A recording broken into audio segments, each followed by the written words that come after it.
இங்கே பாருங்கள் ஃப்ரெண்ட்ஸ், இன்றைய புது வரவு சாமந்திலே டார்க் பர்பிள் கலர் இல்லை pink, dark pink magenta colour மாதிரி நிறையா பூ இருக்குது, நிறையா கிளைகள் இருக்குது.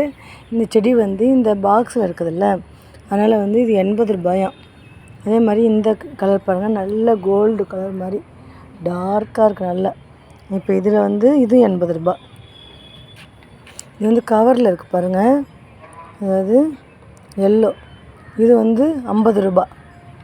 இது வந்து லைட் எல்லோ, இதுவும் வந்து 50 ரூபா கவரில் இருக்கிறதுனால.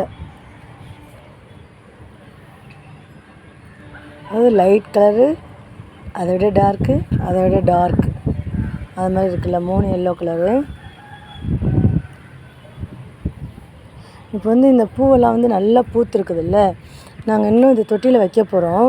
அதனால் இந்த பூத்த பூவெல்லாம் கட் பண்ணி எடுத்துகிட்டு அதில் வந்து நம்ம மஞ்சள் குழச்சி வச்சுட்டு அதுக்கப்புறம் வச்சு பார்க்கலாம் அப்படின்னு இருக்கேன்.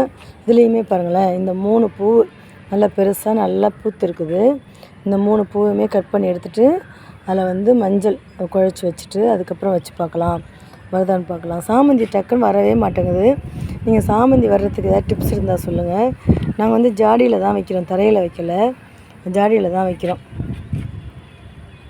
நல்லா வர்றதுக்கு நீங்கள் ஏதாவது டிப்ஸ் இருந்தால் சொல்லுங்கள். இதுதான் இன்றைய புது வரவு. என்னடா எப்போ பார்த்தாலும் செடியை பற்றியே வீடியோ போட்டுட்ருக்காங்கன்னு நினைக்காதீங்க. ரொம்ப ஆசையாக இருக்குது. கலர்ஸ் வந்து ரொம்ப அழகாக இருந்தது, இந்த கலர்ஸ் வந்து ரொம்ப அழகாக இருந்தது, அதனால தான் போட்டேன். இந்த மாதிரி கலர்ஸ்லாம் உங்கள் வீட்டில் இருக்கான்னு கமெண்ட்ஸில் சொல்லுங்கள்.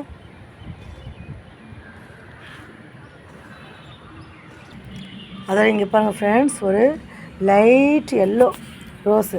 இதோடைய ஃபஸ்ட்டு இது பூத்த பூ வந்து நான் வந்து வீடியோ போட்டிருப்பேன், ஷார்ட்ஸ்லேயும் போட்டிருப்பேன். இது வந்து 2வது பூ, இந்த செடியில் வந்து இது 2வது பூ. இது வந்து இன்றைக்கி பறிச்சிடணும், நாளைக்கு பாப்பாவுக்கு வச்சு அனுப்பலாம். அதுக்கப்புறம் இங்கே வந்து ஒரு ரோஸு, இது வந்து நாளைக்கு பூக்கும்னு நினைக்கிறேன்.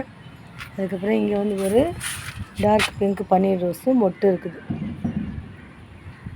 இதில் நிறைய மொட்டு இருக்குது, தொடர்ந்து பூக்க முடியாது, ஒவ்வொரு கையிலையுமே மொட்டு இருக்குது ஃப்ரெண்ட்ஸ். நம்ம கட் பண்ணி விட்டாலாம் நல்லா துளுத்து வருது. ரொம்ப உயரமாக இருந்தது சொல்லிட்டு கட் பண்ணோம்ல, எல்லாமே நல்லா வந்து புது துளிர்லாம் வருது. புது துளிர் வந்தால் மொட்டு வைக்குதான்னு பார்க்கலாம். நான் வந்து கொஞ்சம் கட்டிங்ஸ் வச்சேன்ல, அதுலேயுமே துளிர் வந்திருக்கு. இது நல்லா வளருமான்னு தெரியல. நாங்கள் கவர்லாம் போட்டு மூடிக்கிடி எதுவுமே பண்ணல, அப்படி தான் வச்சுருந்தோம். துளிர் வருது, பார்க்கலாம்.